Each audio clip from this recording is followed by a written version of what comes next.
This is Lit Happens, your celebration of the literary arts here in Saskatchewan. Today, I'm very pleased to welcome Janelle Pewapsconias. Janelle is a poet and a spoken word artist who also goes by the name Eco Aboriginal. Her powerful words have reached beyond this territory and have earned her first place at tonight's Poetry Slam Finals and a top spot on this year's Saskatoon Slam team. She's also a member of the Indigenous Poets Society.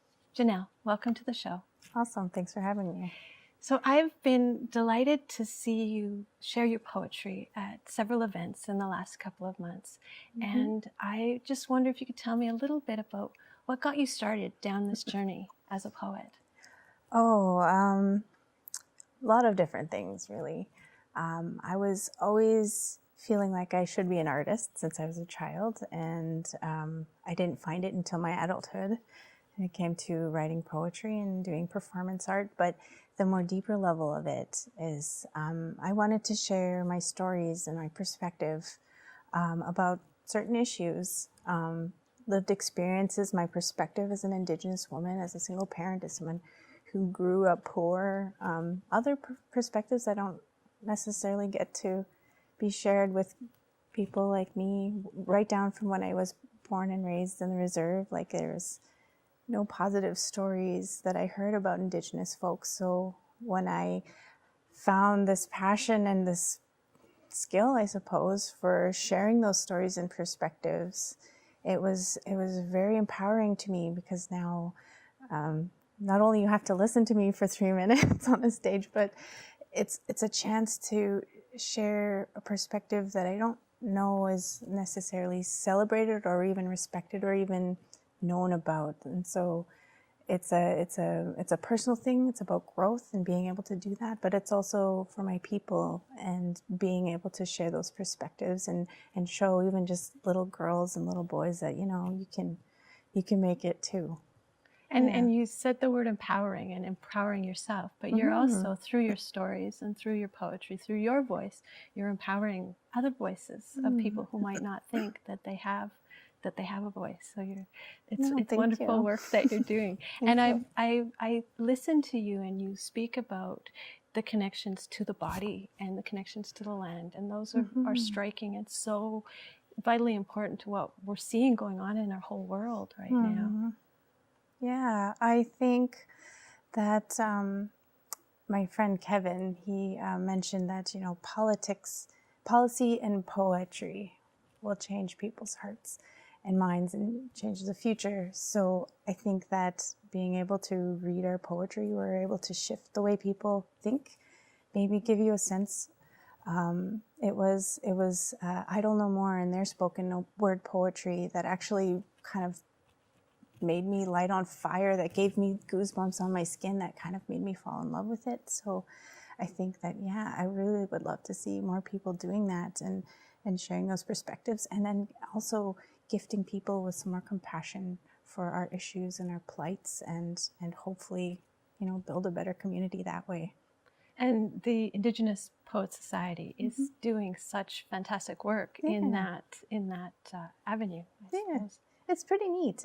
We've seen a lot of new voices come through, youth voices come through, older people's voices come through, people who are allies and not strictly Indigenous folks.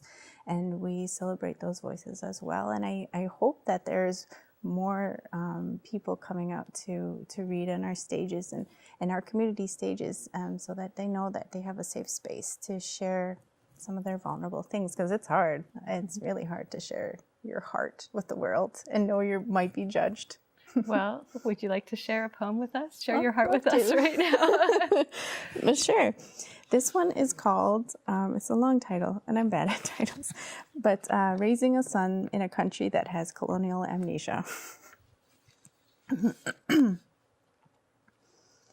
My son, I'm here to tell you stories and to pour cups of teachings. I must apologize. You were born into a world where I think they've caught colonial amnesia.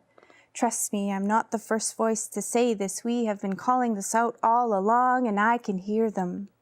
Nehio pedagogy spoken between each line, passed down with each generation, spoke life from language, animate life in language, alive and with spirit. So be careful what you are saying, and we tell it in oral stories and bedtime stories and indigenous poetries, and even getting in, we remember. But let me address the buffalo in the room, this colonial amnesia. It seems people have forgotten to tell their stories to children at night. No fires to hug them, no words to tie them to land, no ancestors remembered, no stories. Have they forgot we are human too? It's colonial amnesia. But it's bedtime, and we lay here in our moment, gently cuddled in my bed. He asks for water and more stories and to pee again, and he's fighting sleep and I'm losing battles, but fight more, little Nicosis. I'm only acting sleepy. You bring me joy when I have none, so you can remember we can stay up 5 minutes more. Mm-hmm. Thank you. Oh, that touches my mother's heart too. So you've done a lot in the last few months, a lot of speaking engagements, and, and you have more to come. And so what are some of the things you're looking forward to in the next few months? We have the Jazz Festival performance coming up. That's kind of neat. And then into the fall, we'll be starting our slam season again in September. And also I'll be going to nationals or CFSW, and I am working on a book, and I am doing a challenge of 100 poems in 100 days on my Instagram. I am not committed to a start date yet, but soon. And so can people follow you on Instagram then to see where the 100 poems in 100 days are going? Yeah, it's at Eco Aboriginal. Nice. And so have you always written poems? How far back has it been that it's actually probably since my son was born, and maybe you can relate, but it's terrifying when you realize the world they have to grow up in. And I invested in an expensive book which gave more value to my words, and I just shared the world that I hoped he grew up in. Yeah. Oh, well, and so when you're writing right now, what are some of the things that are most touching your heart? Well, right now I'm writing a lot about death.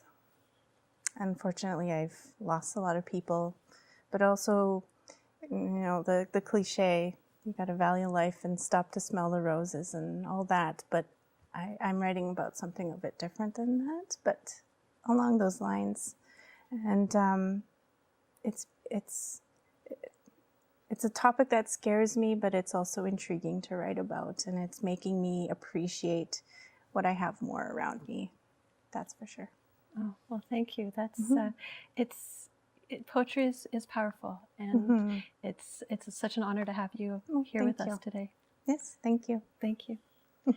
I'm Danica Lorer, and this has been Lit Happens. You can find past episodes by going to YouTube and looking for Shaw TV Saskatoon. You can find me on Facebook or Twitter, and if you have an idea for a show, or if you'd like to talk to me about a new writing project or a spoken word project, I'm at danicalorer@gmail.com.